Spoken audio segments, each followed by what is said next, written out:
Good morning everyone. So as of now we have discussed about unit 3, okay, that is completely about nuclear physics. So what is the structure, what is the nuclear, what are the properties of nucleus, and what is the in that properties, what is the size, what is the exact structure of atomic nucleus and its relation, okay, what is atomic mass, what is proton number, what is mass number, and what is binding energy. So different new terminologies we have discussed in the nuclear physics, that is our unit 3rd.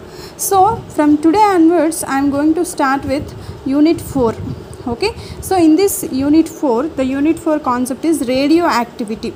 So as all you heard the word about the radioactivity, this is a phenomenon given by the Marie Curie and Pierre Curie. Okay, Marie Curie. So she is the one of the famous scientists who discovered the radioactive elements. Okay, for that she got a Nobel Prize also. So what is radioactivity phenomenon? As of now we didn't discuss about the radioactivity in our degree. So first of all, what is radioactivity? And in this unit we are going to discuss about the radioactive phenomena. What is radioactive phenomena? What are the radioactive elements? Okay, which elements are comes under radioactivity? And next, what are the alpha, beta, gamma decays? Okay, decay means disintegration of the nuclei. Disintegration of the nuclei, that is whenever there is a radioactive element, that disintegrate into some smaller atoms, that is from parent nuclei to daughter nuclei. This is radioactive sample. This radioactive sample, after certain period of time, it will disintegrate to certain compounds like this. Okay, for example, the radioactive elements consisting of large number of atoms inside of the radioactive sample. What will happen after certain time? That is what we are going to discuss. And next, Gamow theory of alpha decay. Okay, Gamow theory of alpha decay. And next, beta decay. So neutrino hypothesis. All these comes under this unit. So first of all, I would like to explain some of the basic concepts regarding radioactivity. Listen carefully. Okay, Nana. See here, what is radioactivity? So first of all, I would like to define about radioactivity. So the radioactivity is a phenomenon of spontaneous emission of radiations from radioactive substances. Means whenever there is an occurrence of spontaneous emission of radiations from the radioactive substance. For example, this is a radioactive sample. Whenever there is an emission of whenever there is an emission of radiations from this radioactive sample, if there is any emission of alpha particles or beta particles or gamma particles, that spontaneous emission of radiations from the radioactive substance is called radioactivity. Okay, here alpha, beta, gamma particles means whenever they are emitting from the radioactive sample. Okay, here there is an occurrence of spontaneous emission. We are not supplying any energy to emit the nucleus directly. Here there is an radioactivity means what?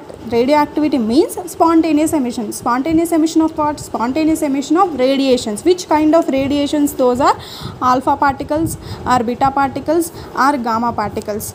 These alpha, beta, gamma particles, about these alpha, beta, gamma particles we can briefly discuss in our future classes. Okay, now the emission of radiation, the spontaneous emission of radiations from the radioactive substance is called radioactivity. So which kind of radioactive elements? Those are, for example, the radioactive elements are uranium. Uranium comes under radioactive. Uranium can show the property of radioactivity. And next, polonium. Polonium is also showing the radioactive nature. And next, thorium. Thorium is also one kind of radioactive element. And next, neptunium and actinium. And next, actinium, like this. So all the actinides, already chemistry people were very know about actinide series. All the actinide series comes under radioactive elements, and these are the F black elements also. These are also called as F black elements. All in that F black elements, there is lanthanide series and actinide series, but only actinide series comes under radioactive elements. So all the elements comes under radioactive, all the elements comes under actinide series are called radioactive elements. Okay, so in this case the radioactive decay process is a spontaneous process. I am stressing once again that the process is spontaneous emission. Which process is it? Spontaneous emission process. The radioactive process is spontaneous emission process, in which, for example, if you take a radioactive sample, undergoes decay. Okay, if a radioactive sample undergoes decay, then what will happen? Then there are different kind of radioactive decay process are existing. Okay, the different kind of radioactive decay process are either alpha decay or beta decay or gamma decay. Means either the radioactive sample can emit alpha particles.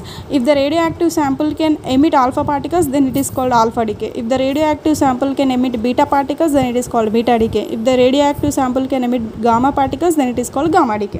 Which kind of particle it can emit, that is called alpha decay or beta decay or gamma decay correspondingly. Okay, they are different from each other. Alpha is different from beta and beta is also different from gamma.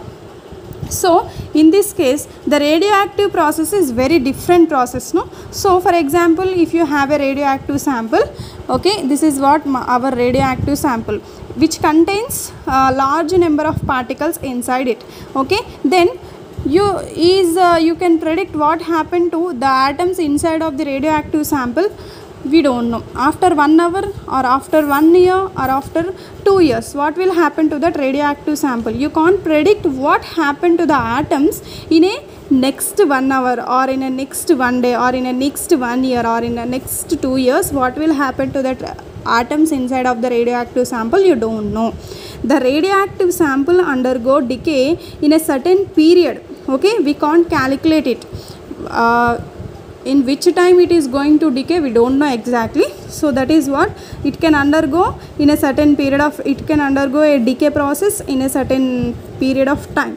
Okay, however, if you have 100 such atoms, for example, if your radioactive sample contains 100 of such atoms or 1000 of such atoms or 10,000 or 1 million or 1 trillion of such atoms, if your radioactive sample contains, then in that case you can make an appropriate prediction that what is going to be a number of atoms which remain after some time.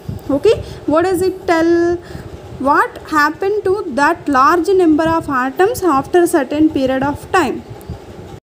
That means the radioactive process is simply a probability nature. Simply it is a probabilistic process. It is called, that is, radioactive process is probabilistic process, because you don't know if your radioactive sample contains 100 of such atoms or 1000 or million or trillion or whatever it may be, that in that case the radioactive sample contains large number of such atoms, then the radioactivity is a probabilistic process. You can't make an accurate prediction about the radioactive sample. Okay, you can't make a prediction about one atom or two atoms inside of the radioactive sample. Simply you can take the probability of whole the atoms. That is what you can make a very good estimation about the large number of atoms, large number of collection of atoms, not a single atom or double atom. So with that, let me tell you a very important experimental observation which was associated with the radioactive decay. That is one thing that experimentally observed, the rate and which the decay of any kind of substance, the rate at which the decay of any kind of substance taken place. That means the number of particles decay over a certain period of time, that is called the radioactive decay. Just wait. Yeah, radioactive decay law. The radioactive decay law means in this case what?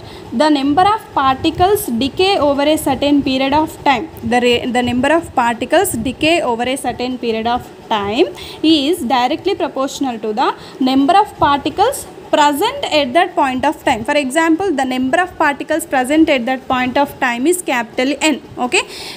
And next, the rate of number of particles decay over a certain time is dN by dt. Okay, dN by dt is what? Number of particles present, the number of particles decay at a time t is directly proportional to number of particles present at that time is called N. Okay, this is called radioactive decay law. Okay, what is it? Radioactive decay law. The number of atoms or the number of particles decay over a certain period of time. The number of particles inside of the radioactive sample decay over a certain period of time, that is dN by dt, is directly proportional to the number of particles present at that time. This is what? Radioactive decay law. So in the next video we will discuss about the derivation of this expression. Thank you.